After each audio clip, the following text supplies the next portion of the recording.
Batu, Barada, Nikto. You must remember those words. Gordon's alive. You know what the Turing test is? I know Kung Fu. Dead or alive, you are coming with me.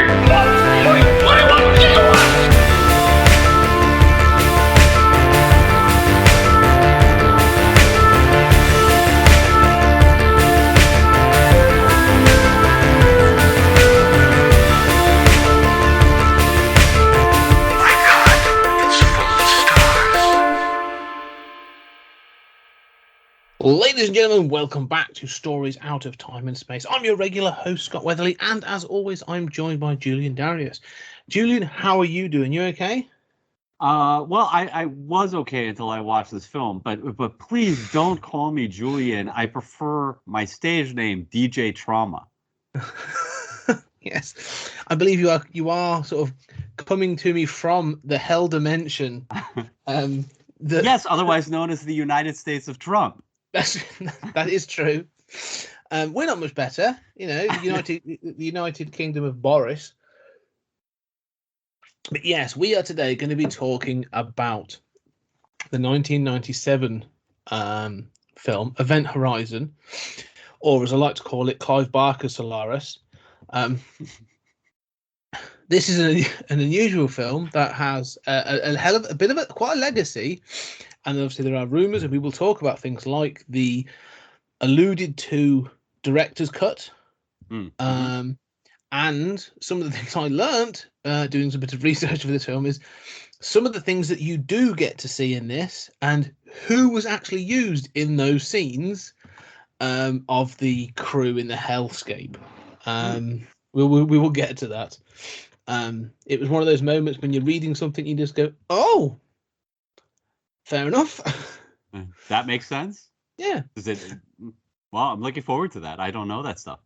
No, I didn't until I read this thing. It's weird. Anyway, we'll get to that. So, that is what it is. But before we get into the plot, we will give the plot in a minute. But before we get to that, so Julian, what were your first thoughts then, talking about Event Horizon? Well, I mean, I'm sure we'll get into it. There's a lot that I don't understand about this movie. But I think that for now, the most telling thing is I have seen this movie before and forgot that I had seen it. Yeah. What about you, Matt? Yeah, not both sort of like similar and different. Like this was my choice to go on the list for this season, and it's not the film I remember. For me, this film was like, I remember seeing this quite a few years ago, and was like, oh no, yeah, this is one of those films that's like, it's kind of cool, it's sort of underrated, and it's got this and this in it. And I come back to it, and I'm like, oh no, this film is just a mess. Yeah, and is so sort of covered in tropes and and stuff and cliches, but without having it sort of like its tongue in its cheek or anything like that. It's done serious. It's quite wearing. It's only not even a long film. This film's like just under 90 minutes, about 90 something minutes long, and I'll be honest with you, I felt the time of this film. Yeah, Not gonna lie. mean, it does sort of like, well, I mean, it doesn't start well. It starts with sort of like a bunch of on-screen titles that are like, why is this taking so long? None of this is really that relevant information. And then you sort of like, you get into it and you think like, okay, this dialogue's not good, but like they're going somewhere. Like there are things here that might be promising. And by the time that you're really into sort of halfway through or something, you're just like, yeah, this is really just bad. This is just not enjoyable. No. When you say that, then you reminded me then very much of a review that Blackadder has given to things of sort of like, well, it didn't start well, and well, less said about the middle, the better, and the end was a complete disaster. But other than that, it's a rousing success. Well, there's truth to that. I mean, in as much as there's a version of this movie, we always say this, but there's a version of this movie that is really good and interesting. And there are ideas here. This is not a horrible movie on the concept level. It just No. is a horrible movie on the execution level. Yes, and we will get to like the full version. That's another. I think it's 15 to 20 minutes longer. The original, like the director's cut, and the stuff that was taken out. I don't think it makes a hell of a much more sense, but Mhm. it comes down to the director. But before we get into that, we'll give you a plot for those that haven't seen this masterpiece and the complexity of the plot. Although it's not that it's complex, it just becomes a bit bamboozling towards the end, I would say. So here we go. Event Horizon. In 2040, the Event Horizon was launched on a deep space exploration mission using an experimental, faster-than-light propulsion. It disappeared in what was considered one of the worst space exploration disasters of the 21st century. 7 years later, the Event Horizon reappears orbiting Jupiter and sends out a distress call. The rescue ship, the Lois and Clark, is sent to intercept the returning ship and salvage whatever they can. Captained by Miller, Lawrence Fishburne, with his crew played by Kathleen Quinlan, Jolie Richardson, Richard T. Jones, Jack Noseworthy, Jason Isaac, and Sean Pertwee. I would name the characters, but it seems pointless because I'm going to just refer to them as actors in this. They are accompanied by the scientist that helped develop the Event Horizon's propulsion, Dr. William Weir, played by Sam Neill. When they reach the Event Horizon, the crew starts its search and finds evidence of violence, but no actual trace of the crew. As they continue their search, the experimental gravity drive activates and pulls in a member of the crew, Justin, and issues a shockwave that shakes the Event Horizon and damages the Lewis and Clark, forcing the whole crew to stay on the Event Horizon. Justin soon returns, now in a catatonic state. While repair work starts on the Lois and Clark, members of the crew start to experience strange visions of past failures and regrets. As things get stranger, Justin comes round and attempts suicide in a decompression chamber.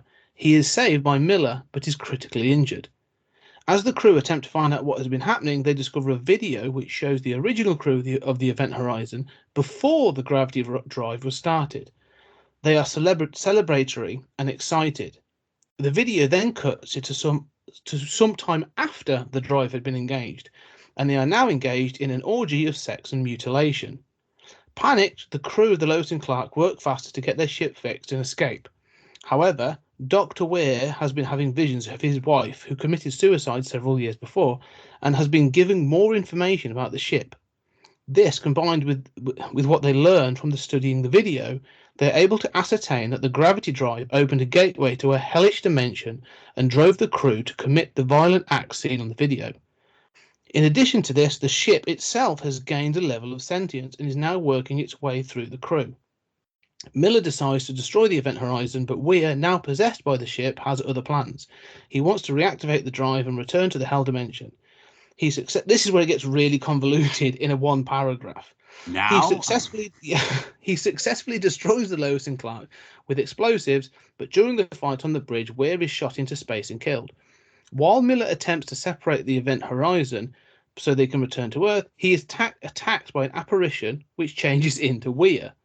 While they fight, Miller is able to detonate the explosives, sacrificing himself and separating the ship so the others can escape. 72 days later, the surviving crew are rescued, but it is revealed that Weir is one of the rescue crew. Is this a nightmare, or have they been trapped in the hellish dimension? Okay, so I have Roll. a few notes. First of all, Just I think it's Neptune, not Jupiter. Sorry, yes. Yeah.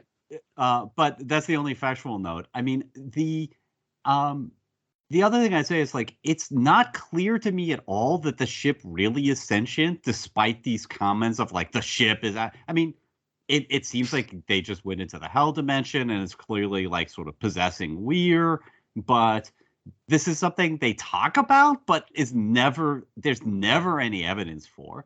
And among the things that makes no sense, I mean, I would say at the end, it's done as if it's a hallucination. Like, Weir disappears and then it's just like, okay, this was just like trauma or something. Although, you're left to think, was something left in her brain, But it's left with that sort of like the ominous portal door shutting. It's supposed to feel ominous, isn't it? So yeah. Well, I mean, the other thing is, I mean, nothing about the explosions makes any sense in this movie. But when I will say, you remember all the times they separate the saucer section on Next Generation? Yeah. The most efficient way of doing that is to use explosives along the, Yeah. that's how you want to design a vehicle. And if that's where the explosions are, then why does it explode the main section? I mean, they're basic things like this that don't make sense. Oh yeah, no, like that. Going back to this film this time, when they talk about separating the front and the back of the ship, and one being like a an arc being shot in space as a rescue ship, and they say we've got to detonate the bit that connects it. Even I'm like, is that how it's designed? Like even Red Dwarf, even a TV show had covered this off, and they have a section jettisoned, and they're like, oh no, we've got two doors, and they close off, and it's like. It's not hard. Like, as you say, this is one of those concepts in sci-fi films that has been done to death 100 times. And it's not hard to go look at one and go, oh, yeah, that's how it should be done. Airlocks, and, separating doors. It's not Well, hard. and presumably they have an airlock to that sort of Eiffel Tower-like lattice work. Do they? But- You never see one. It's just No, a you long never see track. one. It's a long track. Well, okay, well, this is part of the deeper problem here, which is what the hell is the layout of these ships? Like, Right. This is a problem in a lot of movies, Yeah. but like, you see them walking through that latticework corridor, and it's like a mile long. I mean, it is a long, but it only takes a second. Yeah. And if you detonate, I mean, if that is shouldn't there? I mean, presumably there's some sort of door into that corridor that's been closed, but wouldn't you be tailing like wrecked latticework structure behind you left from the explosion? No, it just detonates, clearly leaving the escape section. This is where design over function really is ridiculous. And there's two things to point out, really. There's a couple to mention. Firstly, like you say, about that lattice work, that sort of like the iron or steel framework, basically the scaffolding that holds the thing together. It's one of the dumbest designs because, like, you go, right, we're going to jettison this ship into space, right? We're going to launch it into space with this massive weak link in the middle of it. Mm-hmm. That if it is struck by a meteorite or something else in space, it's going to completely destroy the rest of the ship. We just seem to have built into the design this massive flaw. It's ridiculous. However, we are taking this film on face value as a sci-fi film, which it is. However, this film is Hell House or The House on Haunted Hill. Yeah. And the event horizon, when looked at from above, is a big cross. Yes. And they think that's clever. Yes, they do. And they have a window which gets shot out that is a cross shape. Yeah. Because that is the most efficient way of inserting glass into a metal structure, which can be penetrated by a crossbow from A the harpoon. Yeah. Yeah. Which is what you want. You want a lot of harpoons on your spaceship. Yeah. It's a bit like the drive room as well. It's one of those things, again, like you say, where form over function. Like the drive room, this thing with this massive orb with the 3 magnetic hoops going around it, and then the entire room is just covered in these spikes. Like Spawn's bedroom or something. It feels 90s. But one of the points is that, if that, like each of those spikes had a purpose, they were like, okay, the room has to be shaped like this for the compression. Even if it was just some scientific gobbledygook, I wouldn't care. But they're like, oh no, we had to design it in this way for, I don't know, like it suppresses, gamma rays or some other shit. I don't care. But the fact they shoot those little spikes, they shoot the gravitons into the center. Yeah, sure. Something beyond this is an outtake from Dark Knight Metal. Exactly. Yeah. Exactly. That's all this is. Because all they talk about is the 3 rings circulating. And I'm going like, what about the rest of the stuff? No, we just thought that was cool. Like, that's metal. While we're on that design, all right. I mean, it's a cool design. There's a lot of design work in this that I do like. even though it makes no sense and there's no attempt to explain it. Nope. So 2 additional things about this that trouble the hell out of me. There's no explanation for everything except Weir explains when those 3 circles, which, again, cool design, they've got lights on them and everything. When they converge, it opens up a gravity well and yada, yada, yada. Okay, except you're watching them converge constantly. Constantly. Yeah. So that doesn't make any sense. The way they are spinning, like, yeah, they will all converge. Even it might be for a fraction of a second, but they do it constantly. Yeah, every 30 seconds or so. Yeah. So what are you talking about? Then there's a standing pool of water underneath, which is the trope of, like, all spaceships, going back to, like, Alien, have to be just dripping wet. Never mind that water is precious in space, and we're worried. There's a whole plot that they're worried about a ticking time bomb of running out of air. Yeah, but they clearly have water. That's H2O. There's an O in that, right? Yeah. Right. One of the things I find is exactly there's that pool of water, and they find it pretty quick. Yeah. Because they're all in their suits, aren't they, when they find it, right? And this is the Prometheus sort of issue. They're all walking around, and one of the things before the gravity, early CGI as well, we'll note that the early CGI in some of the scenes, they've got the floating things. And Lawrence Fishburne says, it's clearly it's some justification, but he says there's ice crystals in the air, the temperature, whatever, temperature's whatever. And then they walk into a room with a pool of water. Mm-hmm. Why is that not frozen? You've literally just said that there are ice crystals covering everything, apart from this room that has a pool of water. Like, I know you're trying to single out a special, but no one goes, well, that's weird. Yeah.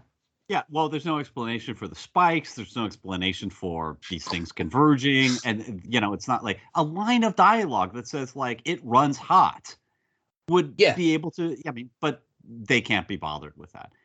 The other thing is, apparently lighting in outer space is designed to pulsate on and off constantly. That's the most efficient. Inducing seizures is important in space. Yes, when you're working on a bridge of, like, the Starship Enterprise with all these detailed computers, where if you press the right thing, it triggers a coolant leak. What you want is the light to be pulsing on and off, disorienting you. Yeah. The only other thing I like, I don't like, the other thing to highlight in this ship as well, one of the characters dies at the end of the film. And again, because there's no proactive deaths in this, they're all sort of, seen as accidents or whatever, or there's no slasher moment particularly.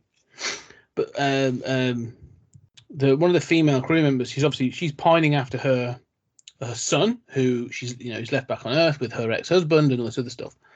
She sees an apparition of her son and goes to walk to him and falls down a shaft into that drive room, falling into that pool of water. Now, I'm not going to question anything, but, like, if I were to see anything that seemed unusual to me, I'm still going to be looking at the ground and, like, where my feet going? Like, I want to get to that, like, apparition of my son, not fall into a great hole. Secondly, why is there a great hole with nothing covering it that falls like 40 feet? Yes. Well, I mean, I sort of thought that, at that point, maybe I'm not paying enough attention, but I sort of thought, like, well, is part of the hallucination that there's a platform going across that? But even if so, it still doesn't make sense. Why is there this hole there? Well, it's like, the Death Star. Yeah. Why is there a mile-long hole falling down into nothing? What was this structural component for? The other thing is they go through these tubular shafts, right? That are sort of clearly from, like, Next Generation, where, it's a bit silly there. But now they're covered with, like, circuit boards that sort of glow, which is like, okay. I mean, you might not want to have that, by the way, over a grate. So, at one point he's holding a little microchip and, I mean, if you work with, like, toys or anything, how hard it is to get Mhm. Everybody, you drop shit all the time. Mhm. So what you want is to set up a grate on the bottom of that, because those circuits aren't important.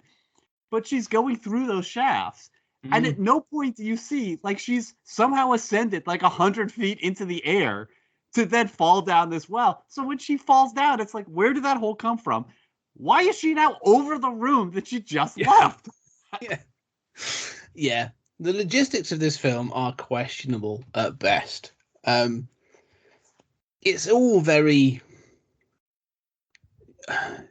Yeah, it's the ship itself is. Like I say, this is the problem with this film. It's like, again, the concept is actually. We'll get to the concept because I think I could rip this film to pieces from the I say the actual execution. But it's these things that sort of take something that is good or is potentially good and makes it baffling. And this Alien is the same. Okay, Mhm. Alien works on a very similar basis. I love Alien. It's a great film. Me too. But the difference being, they clearly took a moment and thought, this is a working ship. What would it be like? How would it work? What are the different compartments of the ship? How would we compare this to, say, like a tanker ship or something like that? What's the equivalent? How would it work? In this, they've just given a pen to a 15-year-old and gone, draw us something badass. And he's gone, oh, spikes, and I want this to do this and that sort of thing. And like, there's no sort of thought to any of that. So, yes. Well, the lack of thought is pretty key there. And I would say it goes further into the terminology that's used. So I always think of Throw Mama from the Train, where Billy Crystal plays a writing instructor. And as he's reviewing his students' work, he says, like, well, in the future, if you're going to set something on a submarine, you might want to research some of the nautical terminology. So, when they dock on this ship, we're, having designed the Event Horizon, which, by the way, these are wonderful names for ships. If you're going to name a ship, you want to name a ship like Corona Ejecta or something. Why would it makes no sense. But he says that's not a load-bearing structure. What does that mean in space? There are not load-bearing structures. I mean, because there's no loads. Right. It makes no sense. But even better than that is Sean Pertwee's response, which is, "It is now." Yes. And it never comes up again. Like, no. It never becomes part of the issue later on when they're trying to escape of, and again, I can make that comparison to Aliens, when they land the dropship in the second film, and Ripley comes back up and she thinks that Bishop has sort of betrayed her, and he comes back and he's like, no, the platform was looking rickety, like it wasn't going to hold the ship, so I had to take off. Like, it's common sense. That this never comes back. Like, that would be a great, like secondary shock of, like, we're trying to escape, we can't, we're tangled into the metal because we landed on this thing that's not a load-bearing structure. Like, that should come back to be a pain. No, doesn't matter. It's just it's a complete, it's dialogue to fill space. That's all it is. Well, and I think your point is very well made, that it's like we gave this script to a 15-year-old who just says, like, well, how do these doors work? Doesn't matter. Whatever you need, the script needs at that moment, that's where that corridor goes. That's how this works. There's no thought to how would any of this actually work in space? What is the floor plan of this ship? How do you not know that? It's a bit like the decompression chamber or the airlock chamber that he's going into. When the one Justin's about to throw himself in space, it gets to a point where there's no override. You'd never have that. You would have an override up till the last second. Yes, and why is there a 30-second delay? Exactly. Yeah. Like it's just to give more drama, to give a chance to save him. Also, explosive decompression does not cause your eyeballs to drip out of your face. Like at the end of Total Recall, my eyes are bumping. It works because it's Arnie and it's all a fantasy anyway. This wants to be a more serious movie. Yeah. Does it though? Yeah, and that's sort of the problem. It keeps doing these things that when you sort of like, just poke them a little bit, they just it's like flake pastry, isn't it? It's sort of like, oh, it looks pretty good, and then you put your finger straight through, and you're like, oh no, it's a complete. This doesn't. It's not a load bearing structure. It falls apart straight away. Yeah, I mean, some of these you don't even have to poke. By the time it hits your brain and you think about what does the term load bearing structure mean, at that point it's already crumbled. Yeah. Well, let's go back and let's talk about the concept of this, because the concept sort of is a literal sort of like it centers around, it's a haunted house in space. This is what it is. It's a haunted house in space. It's Hell House, or the Poltergeist, or the House on Haunted Hill. The Haunting of Hill House, not the one. It's this idea that there is a location that is the place itself is evil. It's that's the sort of thing, isn't it? It's that evil that is the key. And I'm happy with that. I'm fine with that. Putting that in space is an interesting idea. That is actually quite a cool idea. I kind of like the idea that we bring it upon ourselves. This idea of introducing this propulsion engine, that actually we, by trying to go beyond our own limits, we have brought this upon ourselves. Good. Let's explore those themes. Mm-hmm. Never going to be mentioned, really. But yeah, I mean, I think there is a version of this that's good. I like, as you say, I mean, this idea isn't bad. I don't know why it's in orbit over Neptune, of all places. Like, it's disappeared. Why did it go to Neptune? And there's mention that it's in a decaying orbit. You still have to approach at an angle. I mean, it's not like something cannot wind up in an orbit accident, but more likely it plunges to the surface. How has this managed? I mean, you have to try to make this happen. Why is it out there? I mean, none of this really makes any sense. But what I kept thinking is, there's, in my version of this, that other dimension that it passes through that allows sort of warp folding space, right? Would be, because it's a sort of like 4-dimensional reality, whatever being is in there isn't Satan, but is rather some sort of like 4-dimensional entity that doesn't understand us and doesn't understand how to communicate with us, and that we are so fragile. And so if you get to, I mean, I'm doing it already, this thing we do of sort of like rewriting, but which maybe isn't fair. But, when you get to the event horizon, it would be like crumpled in a weird way, like it's been through something. And then you get on it and you see the people crumpled in a weird way. And instead of like it being some evil entity that I mean, I know this isn't the haunted house idea, which I do think is a fine idea. But I think it's much more interesting of like, we're going to encounter things that we don't understand and that aren't going to understand us. And we are very fragile organisms that did not evolve to go into space. Spaceships are actually incredibly fragile. You have a sheet of metal, just like a plane, right? You fly on a plane and you think there's a sheet of metal between me and the outside, right? Yeah. That's the same thing in space. And, it's not that much more complex than that. You can, fill it with air and create all these systems, but that would be a much more interesting story.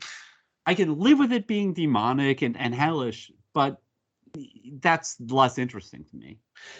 I agree. There are two tacts to take than this. And I would say there's the sci-fi tact or the horror tact, and they obviously go down the horror tact, and we'll talk about them a bit. But I like this idea you say of this other entity. This, we broke this dimensional barrier by doing this, and in doing so, we became we were put on something else's radar. Like they'd never even. I mean, that's Lovecraftian, isn't it? That's that sort of thing of like, oh yeah, they did not care about us. Like we were completely below their radar or their concern. all of a sudden we're invading their space. And I like the idea that the ship maybe not crumpled but twisted or changed in some way. That, like you say, yeah, that instead of ice crystals floating around like some bullshit, like even a drop line that would say, Sam Neill saying parts of this ship have structurally changed, like fundamentally structurally changed.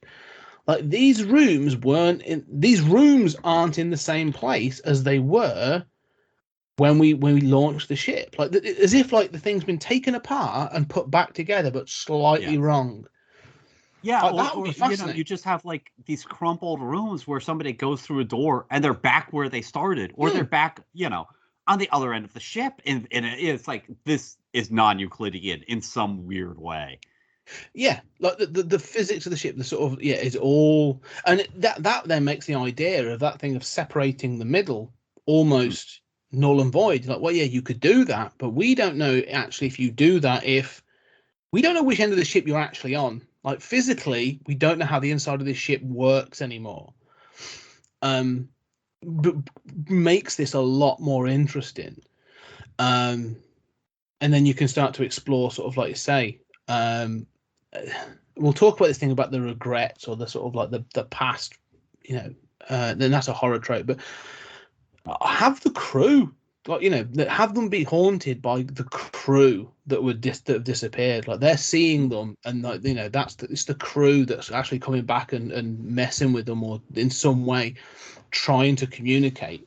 And then you get this thing of like, we have such sights to show you, kind of like Cenobite, or even even Lovecraftian of like, oh no, we have seen vistas of reality that you cannot fathom, Right, and it's that Lovecraftian thing of like, well, seeing this will make you go crazy, right? Like our brains were not equipped to not just go into space, but to, perceive in these non-Euclidean, four-dimensional ways. Yeah, I mean, I love the idea. I mean, if we're going this direction of those entities, like communicating through these dead crew members that they don't seem to understand how those parts fit together, or that dead is dead, like why are we not, they're just not moving. Let's make them move, and they're sort of moving in weird ways. I mean, you have to avoid the zombie trope, but I mean, all of this would be fascinating.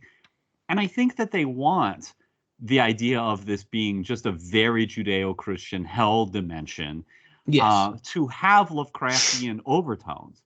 But instead of being bizarre alien god entities like Lovecraft, it's just demonic. Like, these entities are from another dimension, presumably higher than ours. They're powerful. And all they can think of to do is, like, it reminds me of the South Park. Like, let's have a blood orgy, blood orgy, blood orgy, blood orgy. Yeah, it is. It's the thing is, this is the thing where they've watched Hellraiser, and they've completely misunderstood Hellraiser. They've just gone, because they literally call it the dark side or the darkness. We're going back to the darkness. And you're like, why is it dark? Why is it going to be like, this thing about darkness, this metaphorical thing gets really sort of played out. But even like Clive Barker, like, if you've ever read Clive Barker, Hellbound Heart, or any of his sort of like the Books of Blood, his early stuff, when he sort of plays with these ideas, it's not heaven and hell. Like, but Clive Barker, I believe, is an atheist. So, and even the Cenobites have sort of say that, don't they? Angels to some, demons to others. We're just beings looking for this thing, and they just want to represent. They just, for this film, especially the sort of second half, feels like they want to replicate that Hellraiser kind of sort of aesthetic of whips and chains and blood orgies and all that kind of thing, but without really understanding what that means. And if it is a hell, and this is what I want to get into, this idea of sort of being haunted by regrets and guilt, and this idea, and sort of go, okay, so are these people being punished on the ship? let's explore that. Is it so? But are they being punished? And again, like there's other things that have done this, but are they being punished because they believe they're guilty, or are they being punished because they are guilty? Again, we'll go back to the Red Dwarf. Justice did this better. Yes. Yeah, indeed. Well, and that's especially true of like the wife's suicide. And apparently there are, in that extended cut, I mean, you know more about this stuff than I do. There was a lot more gore. Yeah. There was this sort of like rape in that blood orgy stuff, and there was a more gruesome sort of version of that wife's suicide. I mean, I having struggled with thoughts of suicide, I always find those scenes especially disturbing. They really upset me. I was upset enough watching that. I can't imagine. But again, it seems like let's make this more metal. How do we make this more metal? It's a hell dimension, and they like torturing people. Well, one of the things that you see the hell dimension very, very briefly in the theatrical cut, or the cut that's available.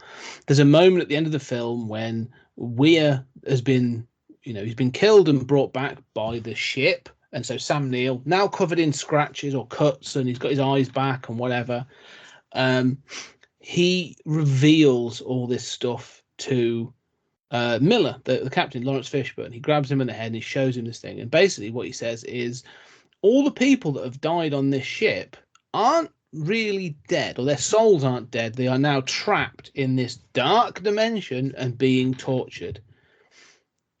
Why? Are they being punished for some sin? Is it a literal? Are they being punished for the defined sins?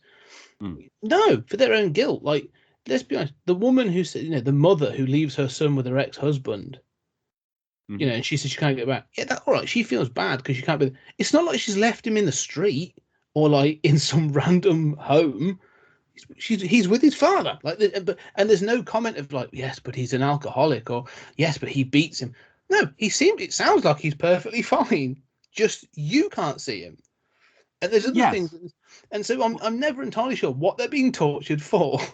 Well, I don't think there is any reason. I mean, I think that, as you point out, I mean, of the three examples I can think of, there's the sort of leaving the son behind, there's the wife committed suicide, and then there's the the Lawrence Fishburne captain is haunted by having had to make a choice to abandon a crew member to burn alive, to save himself and others, which is the correct choice. So all of them might be haunted, but none of these things are really that bad. But you're assuming there's a reason for that torture.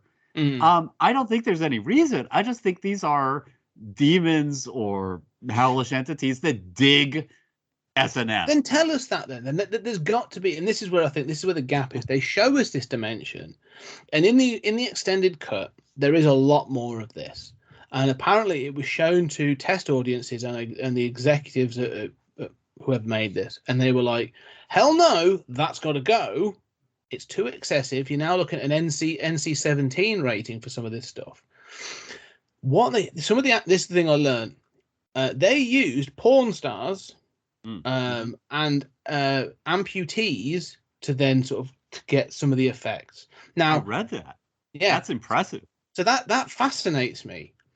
But the fact that, like you say, so there's a scene, for example, you see it very, very flash, but there's a scene where you see them all over the desk, and it's like an orgy, and they're doing stuff, and they'd set it up to have all these things like literal flesh being pulled off body parts, and I think there was one where you actually see someone's arm being ripped off whilst they're sort of having sex, and all these other bits and pieces. Right. It's like they got a camera in my bedroom or something. Saturday night down Swaddling Coat. But like, it's again this thing of like, okay, but so the crew members are being tortured, but these past crew are in some sort of pain, bliss, moment of sort of like sexual cannibalism or sexual carnage. That's not torture. That seems something different. So, which is it? What is the consequence here? I don't understand what this other dimension is. Yeah, all right, it's just some hell dimension, and we basically just torture people. Fine, just tell me, like, don't it, or at least give us more of an explanation. I know it's supposed to be ambiguous and a mystery, but there needs to be some rules, and that's what this is really missing. Is it's missing the rules. Even again, going back to Hellraiser, even in Hellraiser, they set up the rules, which is. You call us, we come, you are looking for the extensions of pleasure and pain, we will give you that. We're not here as goodies, we're not here as baddies, we are literally here just to sort of, to take you to the extents of pleasure and pain. Mm-hmm. Great, that's fine, I'm happy with that, that makes sense. What is this about? Like, it doesn't even have any themes, this idea of guilt or loss or like explore something, and it just, yeah. Yeah, it's like having watched Solaris and say like, well, it's cool that he sees his dead wife and he's haunted by that. Could maybe he watch his dead wife kill a baby? Could we do that for an hour? Yeah, I mean, I wonder like what happened to the original crew? I mean, it's not clear to me what is a shot of the hell dimension, except for sort of like people being inverted and tortured. Like that's clearly not on the ship. But I felt like my impression was that the crew of the Event Horizon went crazy and they began torturing and killing each other, and they had a blood orgy on the ship, and that seems entirely different than what's happening to the crew of the. Forgive us, Lois and Clark, which is the name of the ship that goes to the Event Horizon. Totally different things seem to have happened to these two crews. So what is the agenda here? And that's the problem. Like they keep talking about this, and even when, and so I'm expecting like either a villain monologue or an explanation or something at the end, maybe, or even a demonstration. Show, don't tell. What's the end goal? Because they say they're going to, because when Weir is brought back, you get naked Sam Neill wandering around all scratched up. All he wants to do is take the ship back into the Dark Dimension. That's what he's planning to do. He's going to re-engage the gravity drive and take the ship back to the Hell Dimension. All right, do it. I've got no problem with that because that means you're going away. Right. Like, it doesn't, to save two people at the end again, like the stakes in this excuse me, the stakes in this don't add up. But there's no grander threat. At the end of the film, Lawrence Fishburne sacrifices himself to save two people, or three technically. Yeah, it's all because he's mangled and and it all comes down to this thing again of like he won't let anyone in another member of his crew get injured because of what happened before. He doesn't want that thing happening again. Right, I get that. That's his arc. That's his motivation. Fine, he wants to save three people. But even so, you're like, okay, fine, save those three people. What's the big? I still don't understand what the big threat of this ship is. Well, what I don't understand is if Weir wants to take them back into the Hell Dimension, right? Yeah. First of all, is that what this entity or the ship, if it really is alive somehow, was trying to do with the original crew? There's no sign that the original crew was like fighting amongst themselves and trying to stop the ship going back to the Hell Dimension. Not clear at all. So why is that now your motivation? This thing needs, because this thing, one of the comparisons in my head was The Thing. That I thought of, this idea of isolation. I was like, you need the paranoia of the sort of the Thing, on this crew, and the only way to do that is have a sole survivor from the past crew. Whether it be the captain, I don't care. A sole survivor of the last crew, and then people start getting bumped off, and he's then he's becomes under suspicion. And he can also narrate, like, here's what happened. You don't, man, I'm traumatized. I can't say it clearly, but here's, you don't want any part of this. We've got to get back to Earth. We've got to get back to Earth. And it should be then that there's a clear threat that if he gets taken back to Earth, this manual, this dimension, this entity that has now been now spotted us, is gone. Oh, there's a whole planet full of these people. This could be fun. Mm-hmm. Like that's what I want. That's a sense of stakes that you're saying is missing from.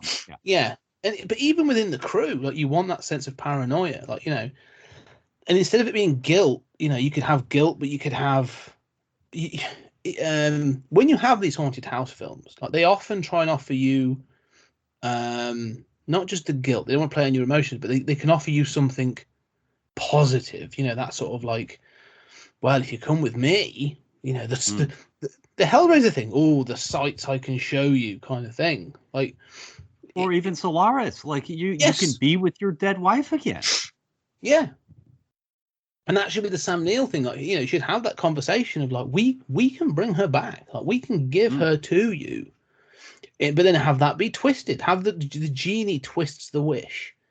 And that doesn't mean I want a genie in this before any producers here. But I don't want I don't want Wishmaster. But yeah, this is all a step beyond what this movie is not just doing, but it's capable or interested in doing. I mean, this is just a hell dimension. It is filled with an adolescent's concept of what demons are. They just like torturing people, just like it really doesn't matter what the layout of that ship is, or how the doors work, or how, the escape pod section detaches. None of that matters. In the same way, it doesn't really matter what happened to the earlier crew. It doesn't matter what the agenda is of that demon. It's just a demon. Why do you need to think about it more? It just likes to torture and upset people. You're looking for a plot, and this is not a movie that's really interested in that. This makes Michael Bay movies look deep. I just have to say. It does. It really does.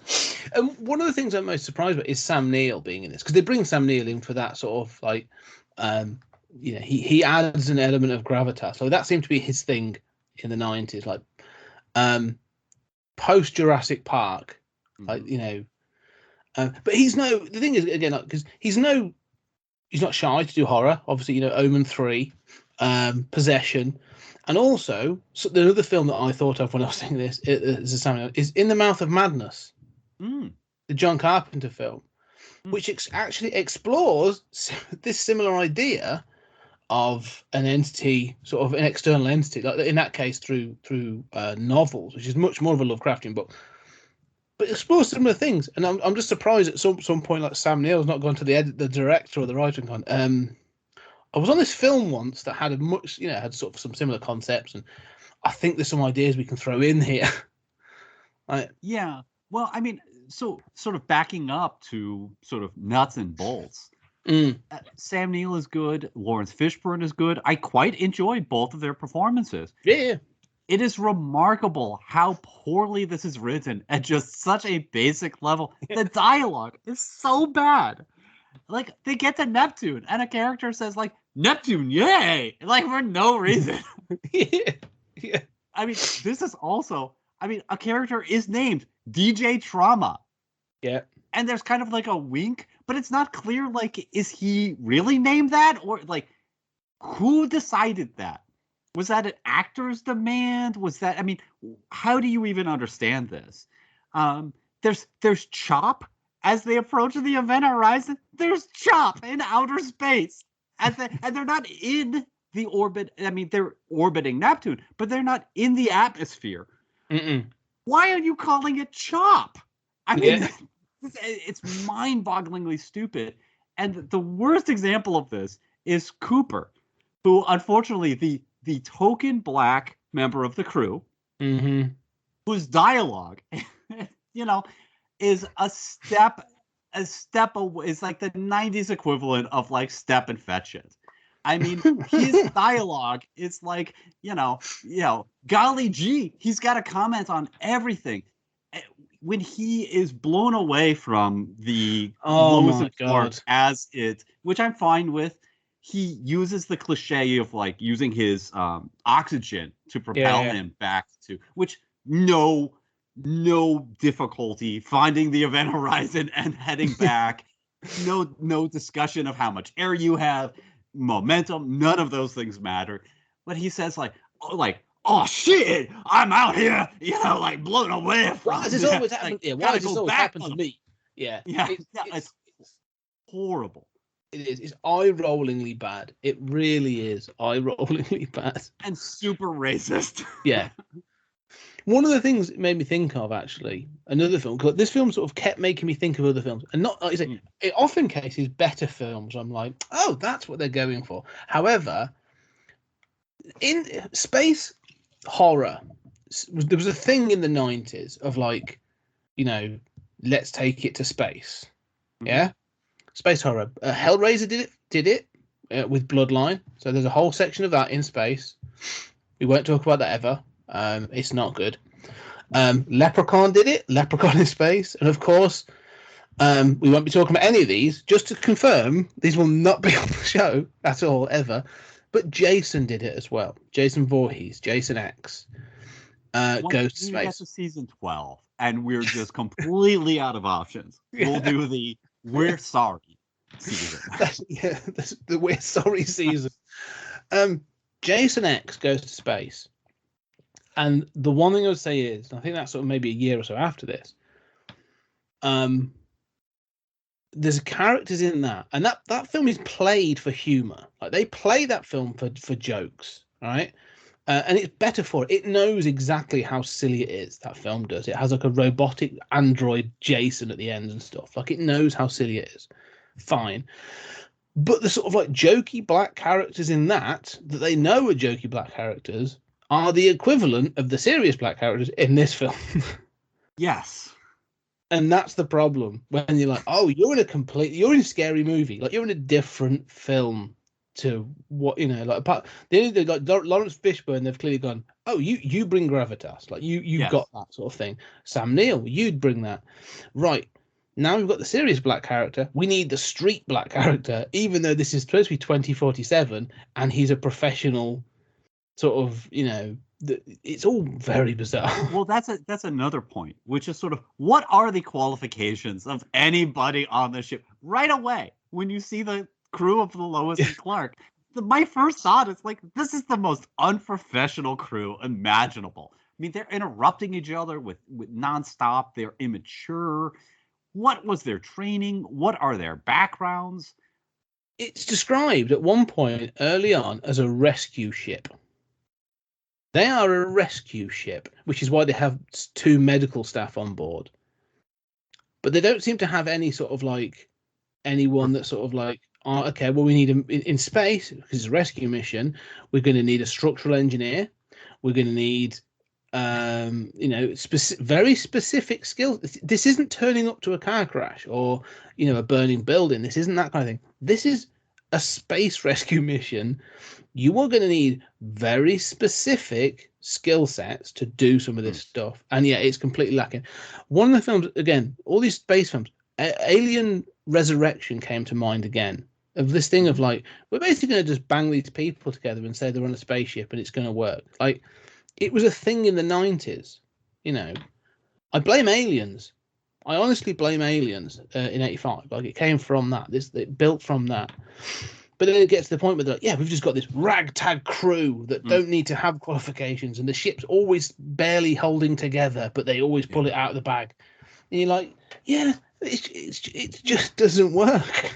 Well, I blame Aliens for a lot that I don't like in science fiction, as you know. But yeah, I mean, going back to the original Alien, you were talking about how there's a conception to the look and feel of the ship and what universe this belongs in, that Earth is very corporate, and this is, taking that Star Wars used universe and taking it to the next level. That they're just, minors, they're just, dirty people. This is the option that they have. They're not happy about it. What is going on Earth that these people have been selected for the crew of a rescue ship to rescue this very important faster than light drive, right? Like, this is a serious mission. What kind of vetting is going on in EarthGov? Like, Well, it's just like, it's like, Yeah. we're Starfleet, but we can't get anyone to man our ships. Like, Yeah. hey, you, straight out of high school, you're in. You know, what is going on here? Well, it doesn't even explain like who's sending them. Yes. You know, like you say, is it a government body? Is it a private? Because you assuming that the Event Horizon was launched by a government, or is it a corporation? Like it's never don't know. explained. No. Yes. Who put this together? What was their agenda? Was their agenda to make money in Alpha? I mean, it says they were intending to go to Proxima Centauri and somehow wound up again. Why in the orbit of Neptune? You know, I mean, if you throw here's another thing. Okay, you know the planets are on orbits. Okay, Yeah. You know, I hate this about science fiction. So much science fiction forgets like. The planets are in orbit, so they're not in the same position. And it's like, as you go out, it's like you're playing the game Gyrus, and you just keep passing, you know, like, oh, we're passing Mars. All right, on the way to Earth. You know, Sorry. You mean that the planets aren't in a single line and just rotating around the sun like a clock, like a dial? right. Well, it's like somebody looked at a high school diorama and was just like, right, okay. It's, you know, you're going to pass Jupiter on the way to Saturn. No, you ain't, okay? Yeah. The odds are no. And the planets aren't all aligned. But yeah, I mean, this movie seems to forget that. Throw a rock at Proxima Centauri. Stop short, you wind up at Neptune, right? And it's going to be in the same. I mean, how did this happen? Who was trying to get to Proxima Centauri and why? Was this a enlightened Star Trek thing? Well, or again, this thing of having it on, this thing of having it circling Neptune with a decaying orbit is supposed to be the reason that they're like, okay, we're in a rush to get there because we don't want to lose the ship. Yeah. So that's the reason they say at the beginning that we have a window to go and rescue the ship before it's unretrievable because it was in this decaying orbit. All right, fine, but you don't need that because even if it, like you say, this is an experimental drive that has returned, and you are getting a distress signal from it, even if that was in open space, just drifting, and the Earth has received a distress signal from a ship that has disappeared for 7 years, you're still going to be like, you got to get there fast as possible. yeah, well, what if somebody's alive and we need to check. We need to check on the crew. We need to be getting, and if it is going to be a corporate thing, even if it's a government thing, we've got stuff invested in this. We need to get it back. Like, well, here's another question: how expensive was it to make this drive? I mean, this is experimental technology, right? But you can just make another. I mean, there's no indication that this like involves unobtainium or something like that. You know, why can't you just build another? I get that you'd want to get the records of why this drive failed, but at no point in the movie do they talk about that. yeah. Well, or is this the first time this has ever been turned on? Yeah, Because I think it is. I mean, but even if so if it is, so they built it, and then it worked for the first. It worked the first time. Mm-hmm. So that, you know, there's this thing again where it's like, you know, there's, and I don't want a massive long. I definitely don't want the typed up bloody screens we get at the beginning telling me the history of the gravity drive. But you need some context. Need to make the opening of this as much like the David Lynch Dune as possible. Yeah. We're going to read you the first 4 chapters of this book. Right. What? Why didn't you launch this with like a robot crew? Right. What was was there no test? Yeah. We have satellites. We have like, these things now, like it, or even in the 90s, these things have been launched. There's just something to me that says, was this based lit on let's call them, blackboard physics, or they'd written up this thing on a whiteboard and they had the equations, but they weren't entirely sure it was going to work. This was the first time it was ever launched. Mm-hmm. Okay, that still to me sounds incredibly dangerous because like it could have blown up. Like you put a full crew on a massive ship. They were going on a mission. Like what was the testing? Did the test like there's stuff that you can add that's really creepy in this. Make Weir more suspicious. Because they should be asking the question, like, when they start to see shit happening, like, you tested this. Did this ever come up? yes, well, during the tests, actually, we did lose several members. Or several. There were suicides linked with the development of the chain, but it was a very pressurized project. Like, you give me something that says, actually, yeah, this has been pretty fucked up since the beginning. Well, and this goes back to Alien, right? Where, the Weir character is we there's a corporate agenda here, right? Yes. Weir should have some knowledge. Even looking at the history of spaceflight, you have some version of this gravity-derived device that was tested with like an animal or something. We tested it with computers that seemed to work okay. The ship came back sentient. I don't know. Well, we tested with the dog. The dog attacked us and killed itself. There's got to be some history of this. Weir does not have any secret knowledge, and he's played like he's a mysterious figure. But there's no mystery there.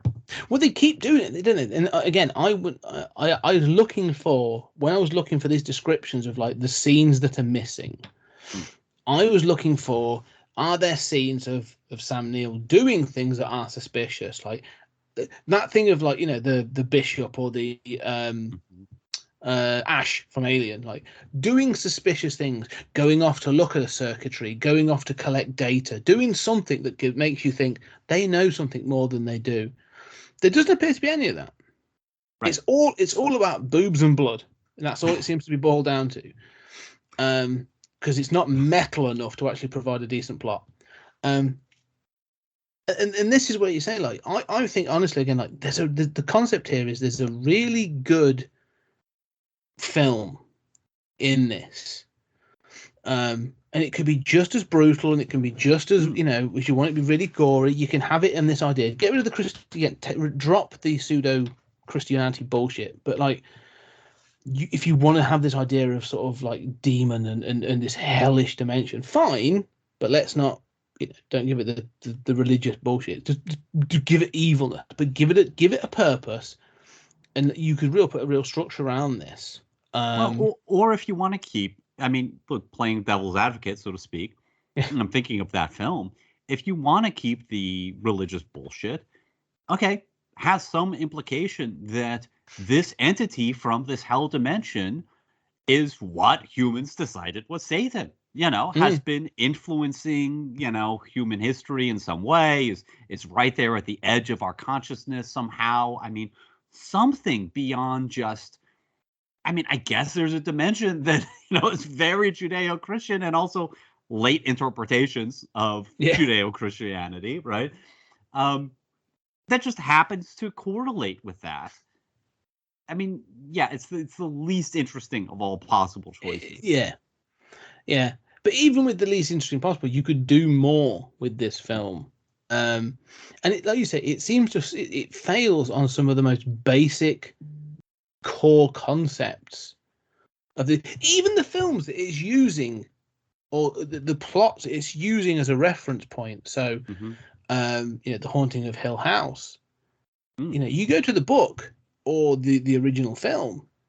The parapsychologist character lies to the people coming to the house. He's saying we're doing a sleep study, or even when he acknowledges we're doing it as a parapsychological thing, like there's always that thing of like, no, this is something more, or he's brought like Nell in as a specific reason. They get called out the blue.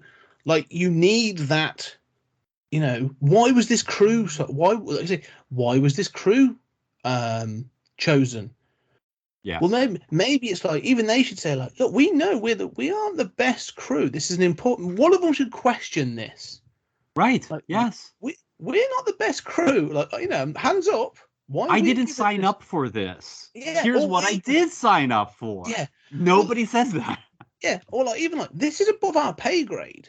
Like we salvage like broken mining ships or whatever. Why are we being sent for this thing? And then Miller can be like, well, we're the only ones that are available. And then it could come across as actually, no, you are fodder.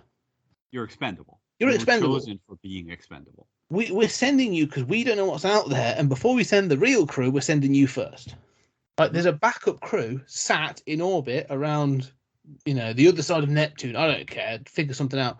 But there's another ship waiting to see what happens, and then they'll come in. Like, you need these reveals to be like, this is important. The Event Horizon ship is important. You are not. And then as it sort of unfurls, and then that should be the end. That crew that comes and saves them should be the ones that are in reserve. And you're like, oh, it's going to mess them up now. Like, this isn't. So we have to save them. So again, you have an escalation of the stakes. Yeah. Versus what we get. Yeah. And this is all just basic stuff. I'm baffled in a writer's room, or even I think this was written. I'm going to double check actually. Like, obviously we know who wrote it. Who directed it? Paul W. Anderson. It's you got to be careful with those, because obviously there's two Andersons, and if you get the wrong one, it becomes a quirky French film. Or Resident Evil, depends on or an artsy film, right? There's P.T. Anderson as well. That's right. I quite like. Yeah, it'd be a very different Event Horizon. It would. I would like to see the P.T. Anderson version of this movie. It would be very interesting. Paul W. S. Anderson. So written by Philip Eisner, who, when you oh my god, Mutant Chronicles, Firestarter 2. Is his other credit as a writer. Firestarter Rekindled. It was a TV miniseries. And then Sweet Girl. Oh my god, he wrote Sweet Girl, which was the Jason Momoa recent one on Netflix. So I've not seen it. Not really interested. So it's not exactly a long resume. No. So yeah, it says to me, as producer. He's got thanks for lots of things. And again, you can start with this basic idea. Even this is a solid first draft of a script, right? I mean, okay, we're gonna, do a rewrite and send it to some script doctors. Here's another thing I don't understand, apropos of nothing, about this movie. This movie doesn't seem to understand how explosions work. Both times that you have explosions, one on the Lois and Clark, as it's set by Weir, who's apparently possessed, and then second on the Event Horizon, which is set by Lawrence Fishburne. Mm-hmm. You see the explosives. There's one explosive on the Lois and Clark. Yep. Instead, it detonates as a series of explosions, one after another, rippling through the ship. Yeah. Because that's more dramatic, so fuck it. Same thing is true on the Event Horizon. You've got a series of explosions along this sort of lattice work corridor, and instead it triggers like a series of explosions, one after another, that destroys the main section of the ship too. It's like... Are both ships rigged with explosives in their hull that are somehow triggered by another explosive? He does, because he does say at one point that we've got in the second one that Miller is setting up. He does say we've placed all the explosives, and so okay, I'm going to accept that. But all the explosives you've seen are in that corridor, and they see them when they enter the Event Horizon. It's a big deal that they see those explosives, and they're all in that corridor. Yes. They're not paced every 1 foot in that corridor, let alone in the main section. Yeah. I think the thing is, we're not... People like us aren't supposed to be watching this film to ask these questions. But yeah, it's true. It definitely has that... But it has, again, going back to, I think it has the problem of stupid people doing things in space. Again, the things that they have, and again, if I'm in space and firstly, if I'm taking explosives on a spaceship, right, you have a big button on there for deactivation that takes you right up to the last second. Sure. Right. You. There's no way that you have something that just goes boom. Right. 10-minute countdown. Well, we're screwed. I hate these things when they're like, oh my god, we can't deactivate these. well, that's a really bad design to be taking on a submarine or a ship or a plane or a spaceship. Like, it really bothers me. But the moment in this, when like Sean Pertwee's character sort of like chases him down, grabs the explosive and opens it, and it's got like 5 seconds left on it, and he just goes like, "Oh man!" Like, no, Yeah. like, oomph. Pull a wire. But yeah, there needs to be like there's a stop button on there. Like, it's so irritating that it's just such a cliche that I'm watching it and going like, it's that eye rolling. Like, I was getting a headache with the amount of eye rolling I was doing with this film. Well, it's like the complaint about the Starship Enterprise that no one would design a ship with this many ways of blowing up. Right? We've hit some neutrinos. The warp core is going to overload in 24 hours. Man, you have poorly designed this thing. Yeah. But at least on the self-destruct sequences, there is a timer that you can stop, right? That's a plot. Yeah. What I think if I were in charge of NASA, what I'd want to do is take completely unequipped people with no resume whatsoever and send them into space with, no training, no equipment of note, but an awful lot of C4. That's really the one thing you need when you're heading into outer space. Yes. Well, this is one of the things that sort of bugs me. And again, this is something else about and less about the thing, because as you say, that what we're saying is the crew that they've designed is obviously based on Alien, that sort of thing. They're designed to be, like blue collar. Aren't they? They're supposed to be sort of the equivalent would be a tanker ship or like a tugboat or something. That's what they're trying to sort of like get across. Fine, I'm happy with that, not a problem. But then you need to give us a decent time scale to allow that to feel like it's possible. So this film at the very beginning gives you a bit of a history, and it says in 2015, the first sort of like operations and this film came out in 95. It says that the first operation on the moon. Okay. And then sort of like it says something about there's something in the 2030s, and then it says in 2040 the Event Horizon is launched, and it appears obviously in 2047. So the film is set in 2047. So this is still sort of like 50 years into the future beyond when the film was released. Okay, fine. That's not a problem for me. 50 years probably feels like a long time to whoever wrote this. Yes, but not to get to like where you can have sleep chambers that allow you to get to Jupiter. Like, and again, I got a question there about the physics, because they talk about G-force in the acceleration. I'm like, but there's no gravity in space that create G's. Just turn the gravity off in the ship. Right, exactly. That really bothered me.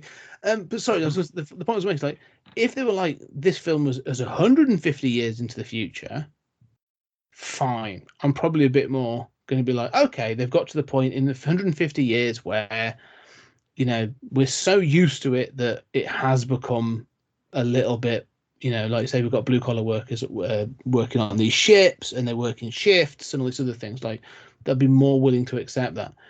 But even within 50 years, like, you'd still be looking at people that were like, oh no, you have to have masses of qualifications to get into space. And, it just, yeah. Well, part of that problem is that you would assume so if, we're not into space all the time. Why, you brought up that sort of crawl at the beginning.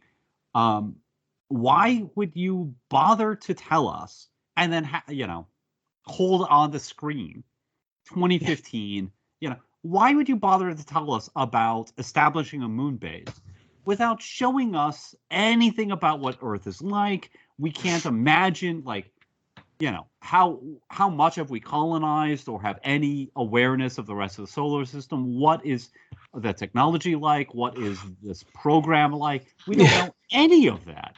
Why have you bothered to give us that one piece of information? It's not, it's not relevant to the story at all. Like, it tells you, oh, there's a moon base. Is that going to come into play at any point? Nope. Is it under threat? Nope. Why do I care? What does it matter? It, like, us sort of colonizing the moon doesn't impact anything on these ships at all. Right. Atmospherics or anything. It just doesn't matter. But it's like this 15-year-old's idea of, again, like the threat of hell, and all that matters is it's metal. It's the hell dimension, so I have an idea of what hell is, so that's what it's going to be. It doesn't need any further explanation than that. I have seen all of these tropes from Alien and whatnot. Let's just incorporate it. We got out into space. That's all that 2015 thing is about. Yeah. And this is our warp drive, and it's our experiment with warp drive. Okay, you've seen too many science fiction movies that you have not thought about at all. Yeah. Yeah, and that's it. I mean, The Crawl makes me think of other things, like where they've given that information, but it's supposed to be relevant. And again, like this thing of the time scales again, even now, like planes, right? A plane or a large tanker, when one of those gets released, it's a big deal. Like those things, those super tankers, that they're not banging them out on a daily basis. It's not a production line where they're like, what, Friday afternoon? Right, that's another 2 out. Like these things are huge. And same thing with like aircraft carriers. Exactly. I mean, there's like 2-3 dozen aircraft carriers in the world. This is not something that you just churn out and it's not a big deal. No, and so even the sort of the rescue ship that's being sent out, like within 50 years of this film being made, like it's not going to be financially viable to be like, yeah, basically it's the equivalent of a like a freight boat or a tugboat, whatever. Like you've got to be, and I know again, this is people like you and I that sort of look at these and criticize at this level, but it's these simple concepts that just like bother me. Like, give it a decent timescale. Well, I mean, I can live with the timescale being what it is, but I don't know why there isn't at least a little bit of dialogue or something that gives us some idea of what Earth civilization is like at this point. What is the point of going to Proxima Centauri if you don't have a base on Mars or, robots at least, or, satellites orbiting, foreign planets, or, mining operations in the asteroid belt or something? It seems as if we have some sort of moon base. Other than that, we just assemble haphazard crews and we decide to put a manned crew together to go to Proxima Centauri. Why would you not do that with, a robot? It's just the utter lack of context. I can deal with, you and I both deal with movies that were made 50, 100 years ago, where their time scales of sci-fi are just ridiculous to us today. Yeah. I don't mind that. I mind not having any idea how technology or human civilization or space exploration or any of this works in this universe because it's relevant to the plot. No. And before we started, we were talking about some of the sort of, we were chatting about other things, and you mentioned Indiana Jones. Oh, and one of the scenes that I like in Raiders, I like lots of Raiders. I like Indiana Jones a lot, but there's a great scene in Raiders that basically tells you everything about the Ark, and it's an info dump. It's not it's not the best exposition scene. It's not the worst, but it's an exposition scene. It's an info dump, but it's done well because it tells you about multiple elements of what's going on. Like they bring up the Ark of the Covenant. You get to learn a little bit about Indiana Jones's knowledge. You get to he's obviously got knowledge about this. He knows it. He's qualified. He's so you've seen him kick ass, and now you're getting to see his intellectual side. It compares to the rolling boulder of the beginning. That's the point. But it also tells you the Ark is incredibly dangerous, and if the Nazis get it, then they can lay waste, or the belief is they can lay waste to any army in front of them. So whether this is real or not, we're going to investigate it. So we're going to send you to go have a look. Fine. Mission go, right? That's the first. Mm-hmm. It's the end of the first act. Off you go. What you get in this film is some typed text at the beginning, and then basically a scene to explain the gravity drive using a pin-up and a pen, where he puts the two bits of paper together. He says the quickest route between two things is this and this. And Is he puts the zero. pen- He is doesn't zero. even explain it right. No, he doesn't even explain how it works. It's this idea of black holes, which, and again, I'm not going to worry about science. It's the gobbledygook. If you can give us something that feels or sounds legit, fine. But it's not. It's a sort of that tampered down thing. But we need a scene again where you are given some information. All that stuff you need of what happened with the Event Horizon doesn't need to be typed up. Sam Neill needs to be giving you that information. Mm-hmm. And he needs to be giving you that exposition in a way where, like you say, the crew can then be going, hang on a minute, why are we doing this? All that stuff can happen in that one scene. Right. And then there can be the question of, that's where like Miller can be going, like, well, I'm not sacrificing my crew Mm-hmm. for some corporate adventure. What's in it for us? Oh, well, you'll be handsomely rewarded. There's a big bonus in it for everyone that does this. All right, well, we've now got a monetary incentive, and then you go like, what is it? What is it that's so special about this ship? Well, let me tell you about the Event Horizon's gravity drive. Mm-hmm. It had a really troubled start. It had all these things, but we've been able to do this. Think of the benefits. We can now do interstellar travel. We can mine infinite numbers of planets. Blah blah blah blah. Off you go. Right. That's all you need. And it's sort of even that basic concept is missing from this film. Right. And that would be an example or an opportunity to get at sort of, the working class backgrounds. What are you hiding from us, Weir? And to set all of that up.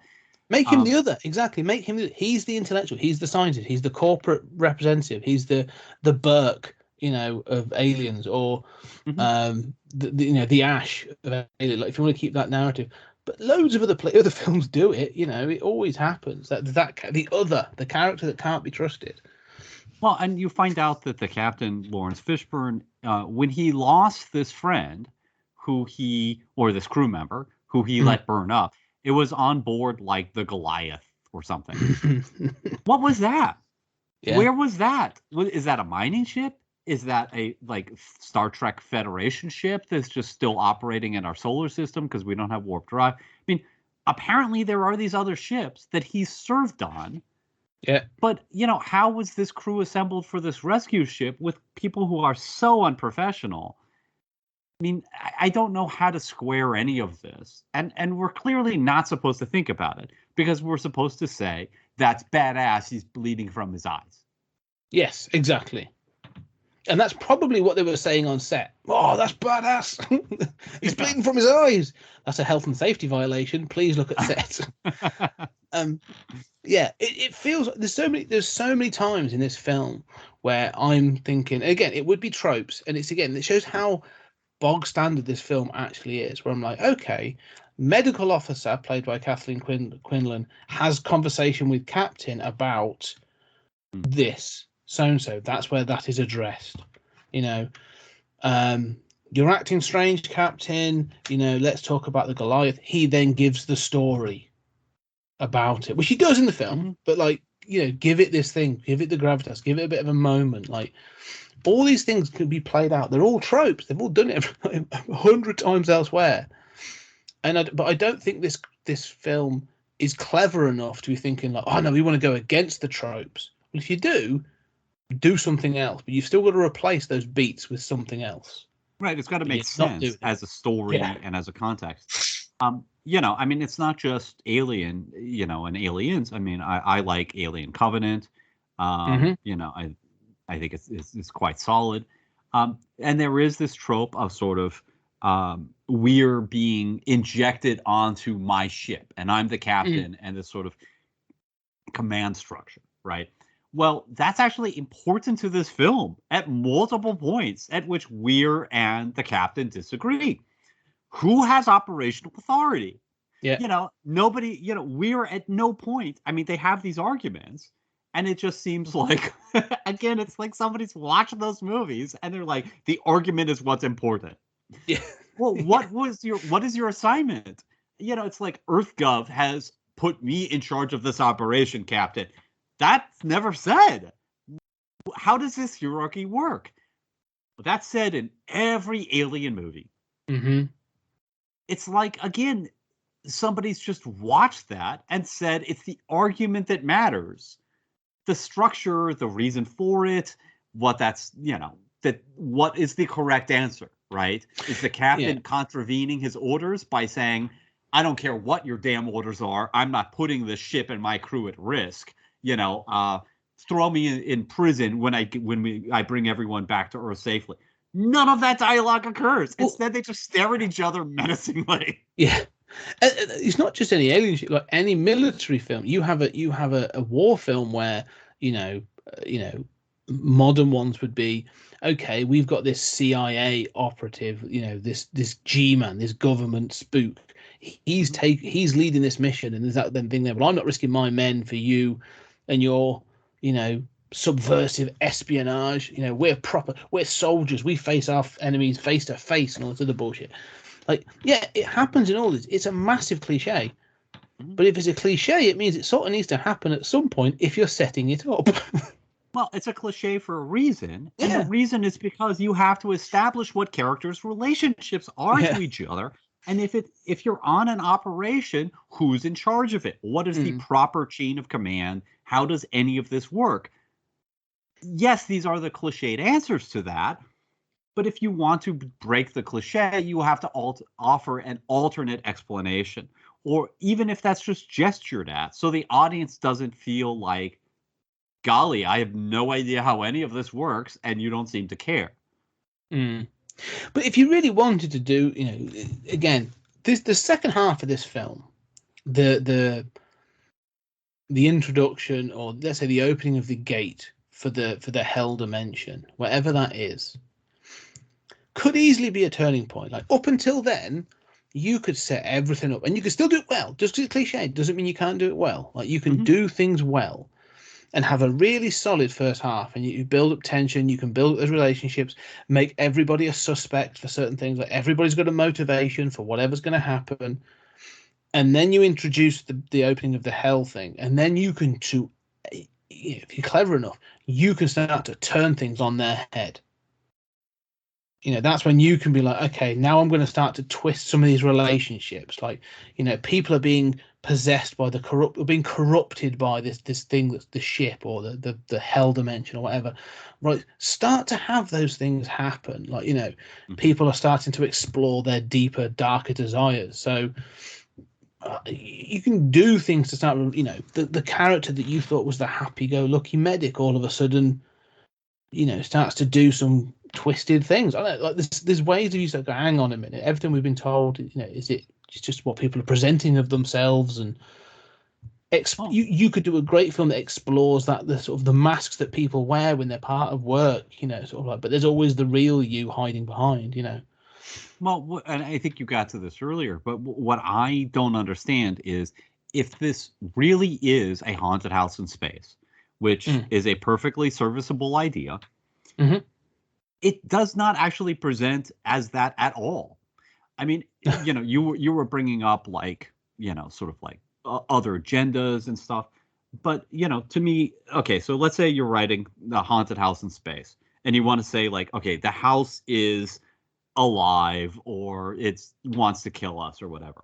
All right.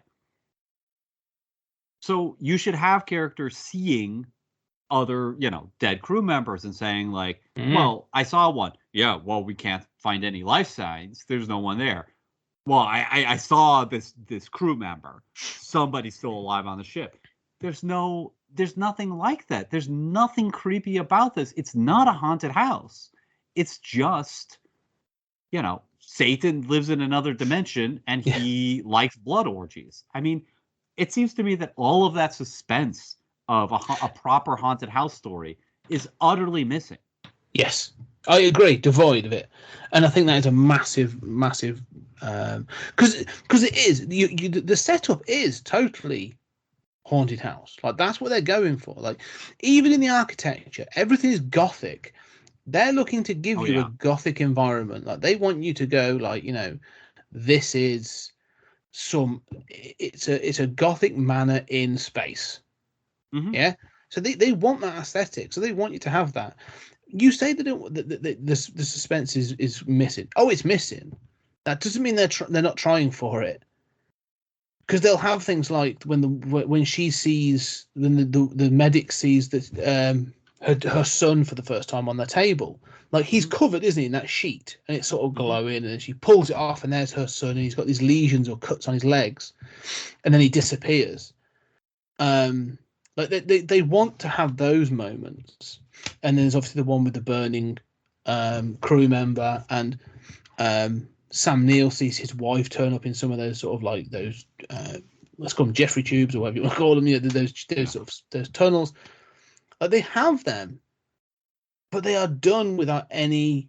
There's a couple of jump scares. They're looking to try and even they're unsuccessful, but they are completely devoid of tension or suspense or ghost story kind of sort of telling, which is bizarre because that's what they're clearly going for. Mm-hmm. Well, I mean, I recently watched Midnight Mass. I'm rewatching Hill House, and I've kind of been on a horror bent lately. And I was reading Stephen King talking about writing horror and how much he admires these shows, and he said that he considers what some people call terror, the supreme element, and that is the anticipation of the horror rather than the reveal. The reveal is horror, and then he says there's a third thing, which is just the gross out. Yes. Yeah. Right. So, I mean, this is all theoretical and, take it for what it's worth. But there is no terror in this. No. There is no, I'm walking around this spaceship that has been to this place and I'm seeing things. What is that? What happened to the ship? What's alive? In a proper ghost story, you think, the ghost could appear at any time. Mm-hmm. What is the ghost agenda? You're terrified of everybody just walking those corridors. And, what is the malevolent intent of this spirit? Here, like you were talking about the scene with the son, it's so clearly just like a hallucination. Yeah. Like it's just like, I saw this weird effed up thing. Okay. I mean, so what?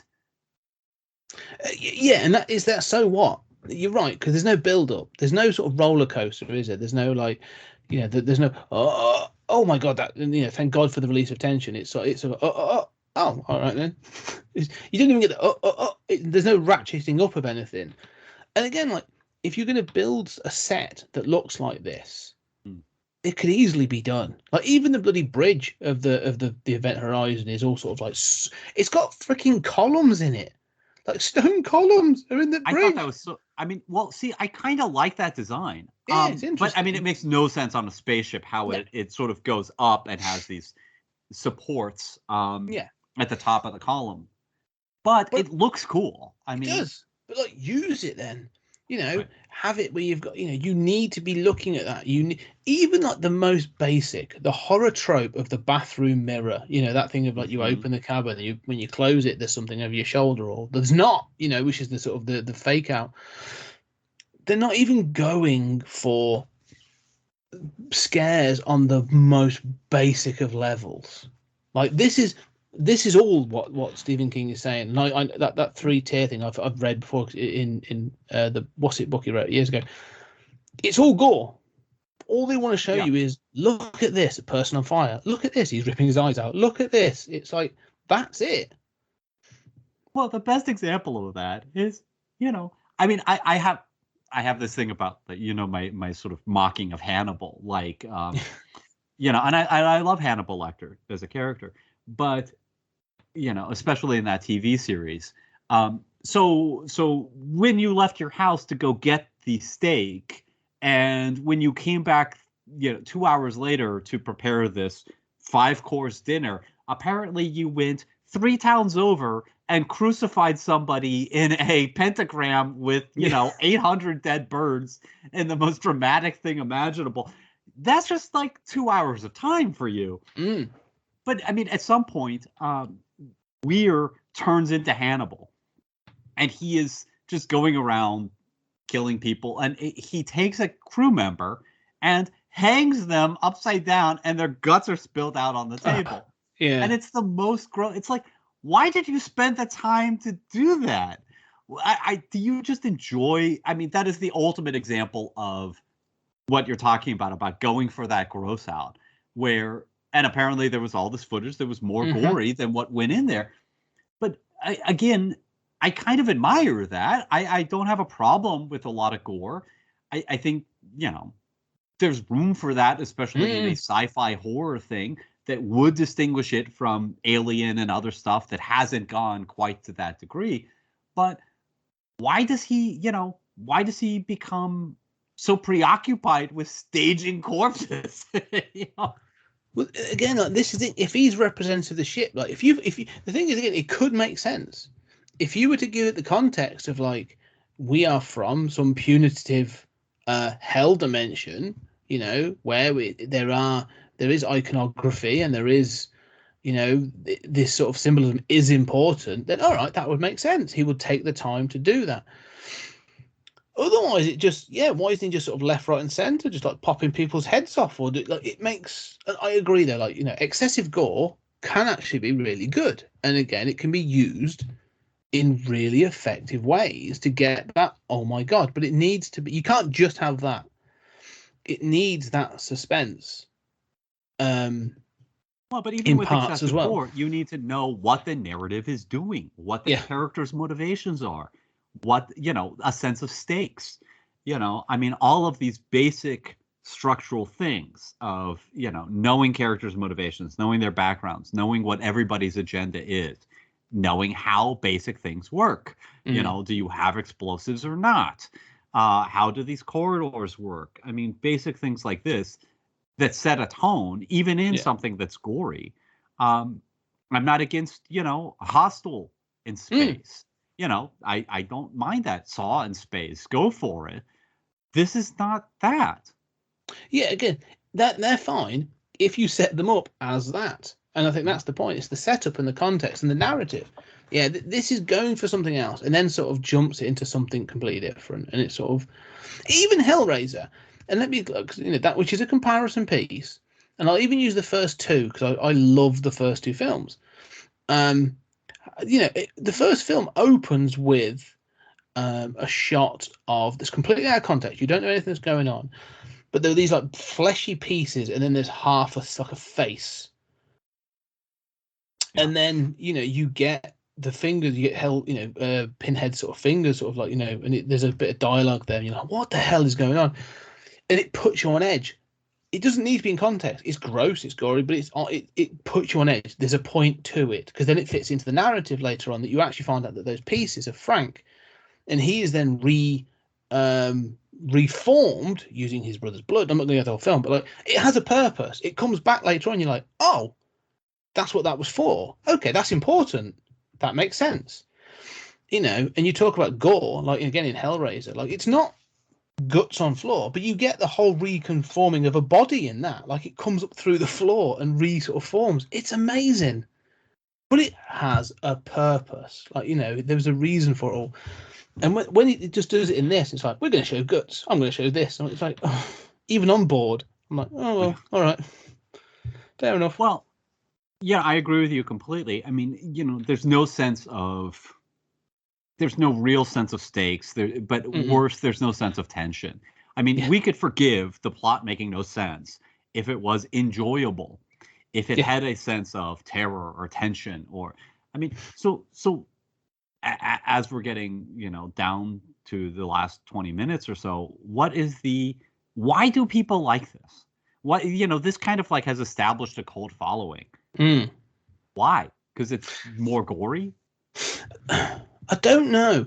And this was my problem, because I watched this years ago and I was like, oh no, I remember this being quite good fun. I was like, oh no, it's a good fun, silly sort of sci-fi horror film. And I think a part of people that say they like it are people that haven't watched it for 15 years. But Scream Factory, like, they did a special edition release of this, and people were like, oh, there's no director's cut, whatever. Yeah, there never will be. But it did well. Like, it sold out. People were buying this, and people refer to it as like Hellraiser in space and all this other stuff. And it's like, but if you were to take someone and say to them, what is it you like about this film? I'd be interested to hear what people have to say, because I thought I did. I honestly, I will go back before when I chose this, and I'm very glad I got it for £2 or £2.99 on iTunes. So I'm not regretting, having bought it. But I thought, I was like, yeah, no, I remember liking this film, and I've now gone back to it, and I'm like, yeah, no, there's not much to. I couldn't recommend this at all. There are much. So I don't know. Even there's nothing here. It's not even like like you say, gorehounds. You say about like there are certain films that are like excessively gory where people are, oh no, the gorehounds, or there's a particular scene, or it's linked with an iconic IP. Sort of like it. I don't know. I don't know. I mean, I guess it comes down to an idea, right? And I guess maybe it is just it being a more gory sci-fi horror piece, right? Of like, well, and they pass through the hell dimension. I mean, like it's not a terrible idea. There's something in that that's evocative, even though the film doesn't manage to be evocative at all. And I think that a lot of the stuff that I like that I know is bad, I like for an idea that that resonates with me, or I like the idea of what they were going for, even if it doesn't really work. I mean, there are a lot of movies that I will defend that, I mean, you and I, when we've talked about the Terminator movies, I like all the ones that are bad, and I like them because of the idea that, there's a version of this that is so ambitious and awesome. Of course, the end result is not working, right? It's far less than T2 and Terminator 1. But I get there's something about it. There's an idea that I dig. So maybe the idea here is just that level of gore and going through the hell dimension. But the execution, as you say, I mean, it doesn't work. But not only that, but I can't point to a single scene of that gore that I would say that's memorable. That really is badass. Like there's somebody crucified and the blood is dripping on their child who's, trapped underneath them on the floor. Like that's messed up. This kind of wants to do that, but it doesn't. Even if it was like, even if you were to say this was shocking in 1997, then I could understand it. But it's not. Like the slasher films and zombie films and other films had done more than this and got away with it. I mean, by this point, some of those video nasties were getting ratings and were coming out, by the late 90s. So even by the standards of the time, it's not shocking. Well, I mean, I grew up watching Faces of Death in the 1980s, Yeah, exactly. I'm thinking like, Cannibal Holocaust and I Spit on Your Grave and all these other films that sort of, they were shocking in the time, but like, this just isn't. And it's at no point am I thinking, even the special effects, there are times when it's an early adopter of CGI and it doesn't always look great. I'll forgive that. I don't care about that because that's a fair play for trying it, But there's scenes like the Burning Man and when Sam Neill's gouging his own eyes out, it looks clunky as a practical effect. It doesn't even look like it's a top level special effect. I didn't have problems with the special effects. I mean, there are times where they look clunky to me, but there are other times where I think they have. Like you could see sometimes the sort of green screen effect of the edge of the model or whatever. I find that very pardonable. I thought that like the ships looked pretty good. I was pretty happy with a lot of the special effects. But you're right, they're not anything to write home about. It's not like you say like, hey, look, this is not that great of a movie, but you gotta see what they're doing with the eyes being gouged out. But even the other way around, like there are films that I watch that have like really dodgy special effects, but they have a charm and the film's good. Or there's something. Evil Dead's a good example. Even Evil Dead 2, like it's excessive and it's silly and the special effects don't always work. But the film's fun and I go with it, so I'm willing to forgive that. But you need the other side to forgive the other, to give one thing. If it's crap on both sides, I'm a bit like, I'm noticing your poor special effects or the clunky special effects because I'm not engaged in the other part of it. But this movie doesn't. I mean, this movie could go that sort of B movie Evil Dead route, where it knows it's a parody, or it knows it's silly ultimately. And but it clearly takes itself seriously, but it doesn't know how to present a narrative in just basic ways. Yeah. But what's weird to me is, now I'm thinking that has become so commonplace in, big budget movies these days. In a weird way, maybe this has stood the test of time in part because the standards of narrative have fallen so much since this film was made. No, I'm very old and a grumpy curmudgeon. We are very similar in that one, but that's very true. And I think we've said it before about just really. We said this talking about the Twilight Zone, and we've said this several times talking about when we've discussed the Twilight Zone for Patreon, how in 22 minutes to 26 minutes, some of those episodes use really, really solid scripting techniques and storytelling techniques to get you engaged, to follow along, and then give you a twist that's engaging and surprising and fun and everything else. And it's just lacking in when you get to a feature film and you're like, how is it this hard? Yeah. Well, at the very least, I thought of the Twilight Zone too. You have to know, and I hope everyone is on Patreon and, hearing real narrative discussions. But, you have to know as a writer, you have to know as a director, you have to know as an actor. Think of how silly actors are. And I use that term in talking about I have a whole backstory for my character, right? Like I've got 20 pages that I wrote up about this character's whole life. And you're like, why did you bother doing that? Like none of that is going to come out in your 20 minutes of screen time, where you've got, 80 lines at most. But all, that only indicates how much it's expected. You should know, what is a character's motivation? Why did they get selected for this mission? Yeah. What is this mission? I mean, how does this drive work? Where is humanity in the stars? I mean, you have to know these things, even if Twilight Zone knows every character's motivation. If you don't know it as a viewer, you will find it out before the end of the episode. Yes. There's an arc for the character. There's a proper first act, second act, third act. If you violate that, you can totally violate that, but you should have a good reason, and it's working to create tension or, breaking the rules for a reason. This movie doesn't seem to know any of that.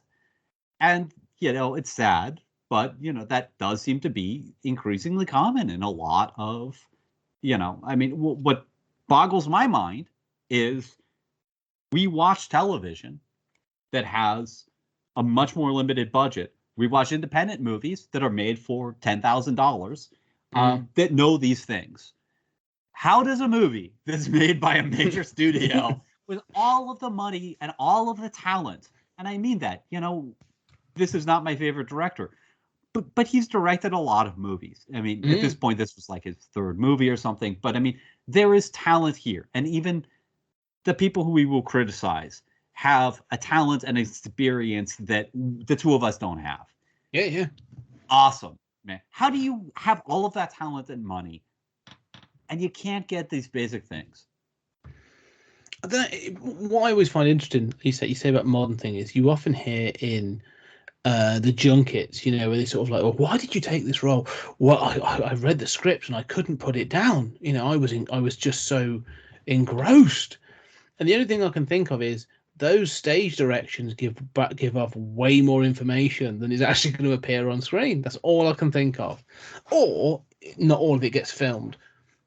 Or they're talking crap. It could be one of those. I don't know. But yeah, it's so, you and I talked about this, off and off air when we talk about modern films, and we're like, modern blockbusters, and he's like, yeah, the plot doesn't really make a great deal of sense. Like they're just certain things they've got to put in there, and doesn't add up.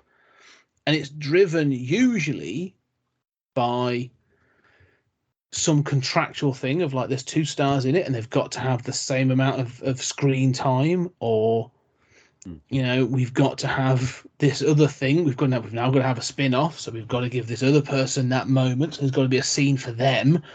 So we've got to add that in, and that detracts from the plot. And we may want to create this into a franchise, so you've got to go off and show some of the wider world. So we've got to do that. So all of a sudden, the plot technically takes 30 minutes, but everything else we've added in now takes it to over a 2-hour film.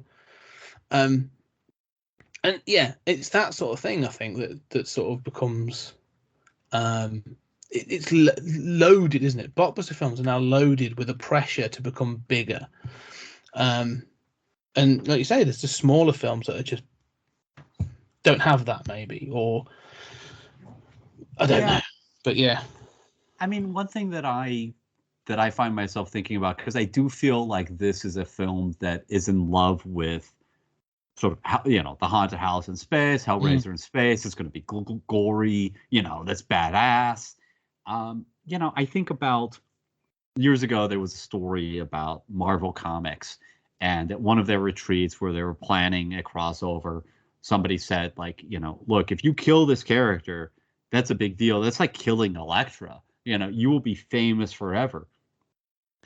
And nobody in the room said, like, well, what matters about the death of Elektra is that she had been introduced years before. She was part of Matt Murdock's story. It was this painful love story that could never be. And she dies, on his doorstep, having not been with him, but in death, wanting to reach out and have the life that she never had. You and I love stories that are small stories. And one of the reasons that they work is because they sell it. You can have, and Twilight Zone, most of those are small stories. You can have a story in which somebody does the most minor thing. They kill a person, or they, instead of a whole universe, the stakes aren't high, but it's been so woven into the character and into the plot that you really feel it, and it really sells it.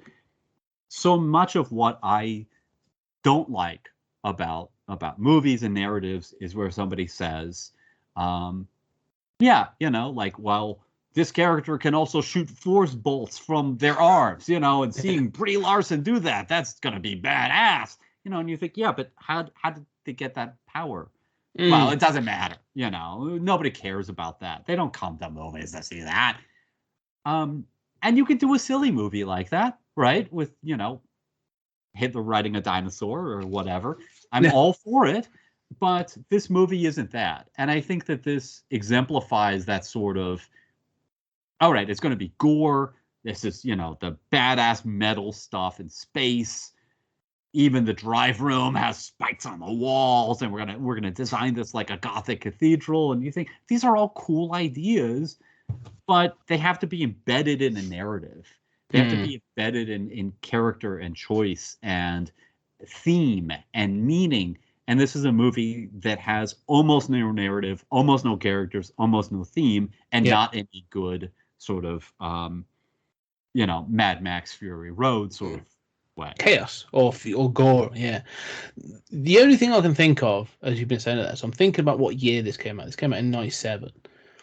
And so you're talking sort of like, towards the end of the 90s, but within the 90s, you'd had the Image Revolution. So, you had the Extreme comics, and films have sort of gone down a similar path. There was, this idea of the 90s were extreme. Everything was in that way. Cartoons. I mean, we talked about Ghostbusters. The Ghostbusters follow-up cartoon was called The Extreme Ghostbusters. Like, it was ridiculous. It wasn't extreme. It was like just Ghostbusters Next Generation. But 97 also introduced the sort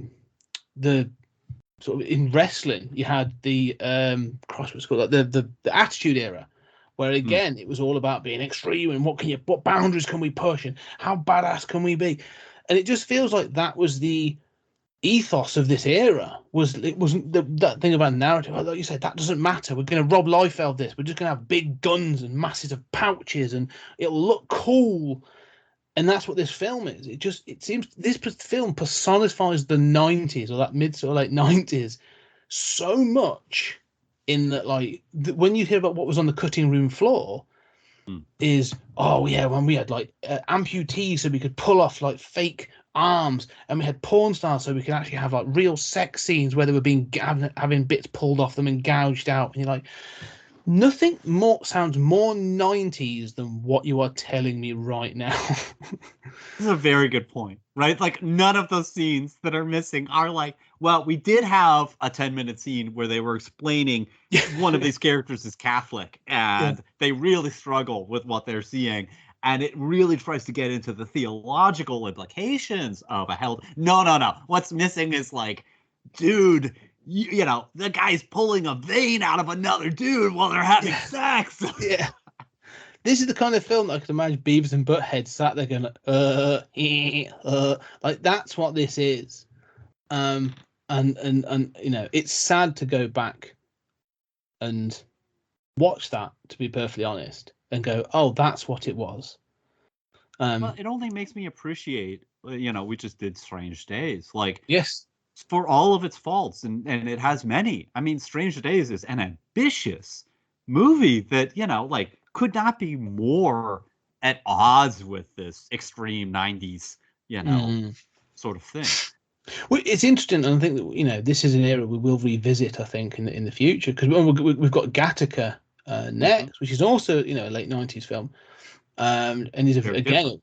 Very different asset. And I think the science fiction sort of mostly avoided that extremeness. You know, you get a bit of it, but it mostly avoided it in this era. Like, you know, your Existence and Johnny Mnemonic have those sorts of 90s things in there, but again, not so much. But yes, I think we've talked about we've given this film more attention than I think it actually really deserves.